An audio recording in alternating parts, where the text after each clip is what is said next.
মদ, গাঁজা, বিড়ি, সিগারেট এই সমস্ত কিছুর অ্যাডিকশনের ব্যাপারে শুনেছো, কিন্তু কখনো কি ইমোশনাল অ্যাডিকশনের ব্যাপারে শুনেছো?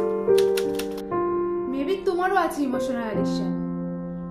আমি বোঝাচ্ছি ছোট্ট একটা এক্সাম্পল দিয়ে।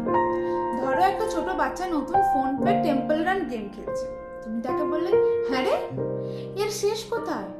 বাচ্চাটা ভেবে বল, এর তো শেষ নেই, কারণ সে দৌড়ানোর প্রতি অ্যাডিক্টেড হয়ে গেছে, তাই তার কোনো এন্ড নেই।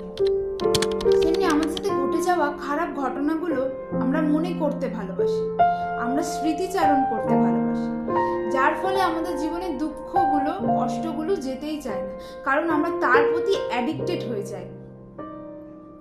এর ফলে আমরা সমাজে এগোতে পারি না, আটকে যাই কোনো একটা জায়গায়। This is call emotional addiction. তোমারও কি এমন ইমোশনাল অ্যাডিকশন আছে? কমেন্ট করে জানিও তো।